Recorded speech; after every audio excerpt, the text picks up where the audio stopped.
নওগাঁ এবং রাজশাহীর ৪ জেলায় কিন্তু আজকে জামাতের আমির তার জনসভা করবেন। চাঁপাইনবাবগঞ্জেও কিন্তু তিনি জনসমাবেশ করবেন। ডক্টর শফিকুর রহমান, আমরা এই বিষয়ে চাঁপাইনবাবগঞ্জ থেকে সরাসরি তথ্য জানতে চাই। মাহমুদুল হাসান তুষার আমাদের সঙ্গে সরাসরি যুক্ত হচ্ছেন। শুভ সকাল তুষার, দেখতে পাচ্ছি আপনি সমাবেশের স্থলে আছেন, সেখানে নেতাকর্মীদের উপস্থিতি কেমন দেখছেন এবং জামাতের আমির কখন নাগাদ সেখানে পৌঁছবেন এবং বক্তব্য রাখবেন?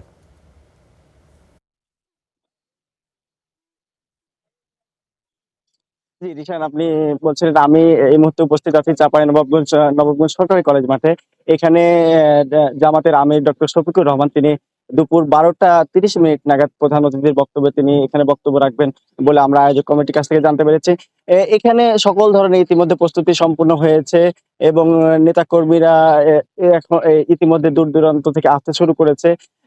একটা নেতাকর্মীদের মাঝে একটা উৎসাহ উদ্দীপনা কাজ করছেন যে তিনি আসার মাধ্যম দিয়ে নির্বাচনে একটি আরেকটু গতিতে তারা পাবে।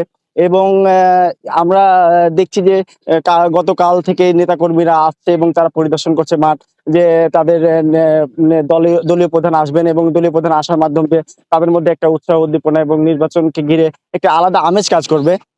তিনি রাজশাহী বিভাগীয় সফর করবেন, নওগাঁ থেকে শুরু করে চাঁপাইনবাবগঞ্জ, তারপর গোদাগাড়ী, রাজশাহী হয়ে নাটোর হয়ে তিনি বিভাগীয় সফর শেষ করবেন আজকে। আমরা প্রস্তুতির খবর জানতে চাচ্ছিলাম যে এখানে যিনি প্রস্তুতির কাজে নিয়োজিত আছেন তিনার কাছ থেকে জানবো যে আসলে আপনাদের সকল রকম প্রস্তুতি সম্পূর্ণ হয়েছে কিনা। আলহামদুলিল্লাহ, ইতিমধ্যে আমাদের গত রাত্রেই সকল প্রস্তুতি সম্পূর্ণ হয়েছে। এখন আমাদের নেতাকর্মী অলরেডি আসা শুরু করেছে। আর অল্প কিছুক্ষণের মধ্যে ইনশাল্লাহ একটা জনতার ঢল নামবে এবং চাঁপাইনবাবগঞ্জে নির্বাচনী একটি আমেজ আরো বেশি প্রাণ পাবে, এটা আমরা প্রত্যাশা করছি। জি, যিনি জানাচ্ছিলেন যে আজকে তিনি তিনাদের প্রস্তুতি গত রাত্রে সম্পূর্ণ হয়েছে।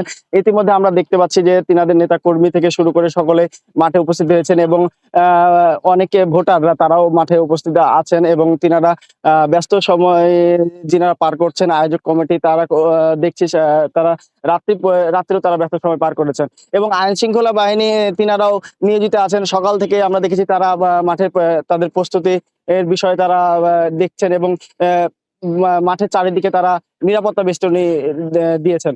এই ছিল সবশেষ চাঁপাইনবাবগঞ্জ নির্বাচনী মাঠ, জনসভা মাঠ থেকে সবশেষ তথ্য। রিশাদ। তুষার, আপনাকে ধন্যবাদ।